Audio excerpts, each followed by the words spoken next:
Labas, užsukai į mano Reelsą susipažinti su tobulos odos taisyklėm, nori, kad tavo oda švytėtų ir visada atrodytų sveika?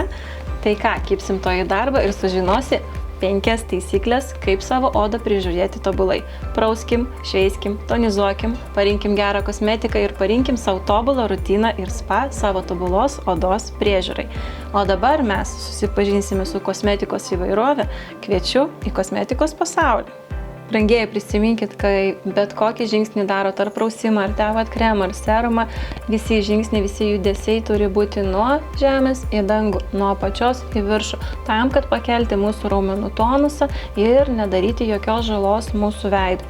Nes jeigu mes darysim žingsnius į apačią, mūsų judesiai bus tokie smunkantis, tai mes padarysime savo veidui negerą dalyką ir mūsų veidas dar greičiau prarastų veido tonus. Ir nepamirškite, kad mes naudojame veidui vienkartinės servetėlės, naudojame vienkartinius rankšluosčiais, jokiais būdai nenaudokite to pačio rankšluosčio, kurį šluostate savo kūną. Prausimas. Prausimės mes ryte ir vakare. Nepamirškite, niekada nedarykite taip, kad vieną kartą į parą tikrai reikia 2 kartus. Tai galime rinktis putas prausimasi, skystą prausiklį. Galime rinktis prausiklis, kur turėtų savyje ir rūgštis, ir taip pat penelį. Konsistencijos skirtingos, to jums greitai prademonstruojam.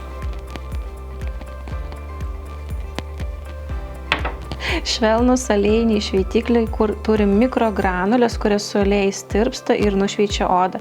Ir taip mes švelniai tonizuojame odą. Ne drėgnai, o labai lengvai prasieiname, kad oda gautų drėgmės ir nusitonizuotų. Kartą į savaitę ar net 2 kartus mūsų oda reikalauja odos šveitimo. Tam mes turim įvairius šveitiklius kosmetinius, bet dar vienas dalykas. Oda tai ne tik tai mūsų veidas, bet ir oda yra visas mūsų kūnas. Tai turim šveisti veidą, kaklą, dekoltę, rankas, galvos irgi odą, nepamirškite ir lūpas.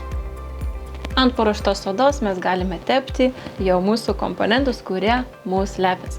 Tai naktį vyksta visi biologiniai procesai, kada tepam geriausius savo serumus, kremus, koncentratus, o dieną nepamirštam kremą su apsauga nuo saulės. Rūpinkite savo grožiu ne tik iš išorės, bet ir iš vidaus. Geras miegas, geras maistas, fizinė veikla ir geri maisto papildai.